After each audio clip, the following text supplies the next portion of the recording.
किशमिश making process. दोस्तों, किशमिश कितना फायदेमंद होता है ये तो आपको पता ही होगा, लेकिन क्या आपको पता है जो अंगूर हम बाजार से लाते हैं उनसे किशमिश नहीं बनते। अगर आप उन अंगूर से किशमिश बनाने की कोशिश करोगे तो अंगूर ऐसे ही खराब हो जाएंगे। दोस्तों, भारत में अर्कावती और सुल्ताना इन्हीं दो अंगूर की किस्मों से किशमिश बनाई जाती है। तो दोस्तों, किशमिश बनाने के लिए सबसे पहले इन अंगूरों की खेती की जाती है और जब ये सारे अंगूर पक जाते हैं तब बारी आती है इनकी हार्वेस्टिंग की, जिसके लिए वर्कर सभी अंगूरों के गुच्छों को तोड़ तोड़ कर कैरेट में भरते जाते हैं, जिसके बाद इन्हें गाड़ी पर लोड करके प्रोसेसिंग एरिया में लाया जाता है और फिर इन अंगूरों से भरे कैरेट को बारी बारी से इथाइल ओलिएट और पोटेशियम कार्बोनेट के मिक्सचर में डुबोकर 3 से 5 मिनट तक छोड़ दिया जाता है। ऐसा करने से अंगूरों के सारे बैक्टीरिया और फंगस नष्ट हो जाते हैं और इन केमिकल की वजह से अंगूरों की सूखने की प्रोसेस भी काफी तेज हो जाती है और ये सड़ते भी नहीं है।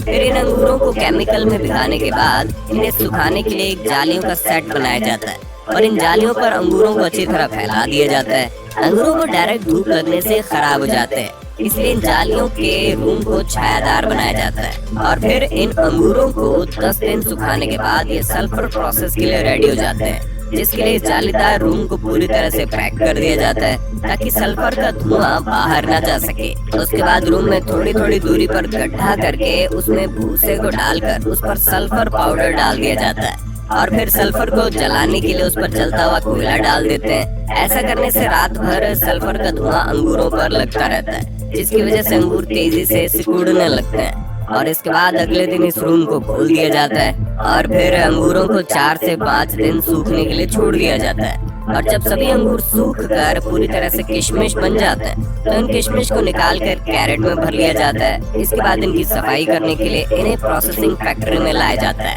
फैक्ट्री में लाने के बाद सबसे पहले किशमिश को क्लीनिंग मशीन में डाला जाता है, जहाँ ये किशमिश कन्वेयर बेल्ट की मदद से जब वाइब्रेटिंग मशीन तक पहुँचते हैं तो ये मशीन अपने आप वाइब्रेटिंग सिस्टम की मदद से किशमिश में मौजूद डंडियों और कचरों को अलग कर देती है और फिर इन अलग हुए किशमिश को वाटर प्रोसेसिंग से गुजारा जाता है ताकि किशमिश पर लगे केमिकल और धूल वगैरह अच्छी तरह से साफ हो जाए।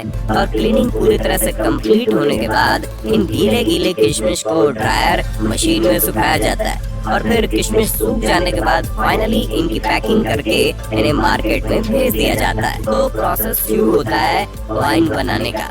इसके लिए सबसे पहले पके हुए काले अंगूरों को बेलों से तोड़कर इकट्ठा किया जाता है, फिर उन्हें फैक्ट्री में लाकर अच्छे से पानी से धोकर क्रशिंग मशीन में डाल दिया जाता है, जहाँ से शुरू होता है वाइन बनना। क्रशिंग मशीन में जो मिश्रण तैयार होता है उसमें अंगूर के छिलके और रस दोनों ही मिला हुआ होता है। अब जरूरत है इसमें यीस्ट और न्यूट्रिएंट्स मिलाने की। यीस्ट और न्यूट्रिएंट्स मिलाकर इसे 2-3 दिन के लिए फर्मेंटेशन के लिए छोड़ दिया जाता है। अब इस प्रोसेस के बाद बारी आती है वाइन में अल्कोहल मिलाने की।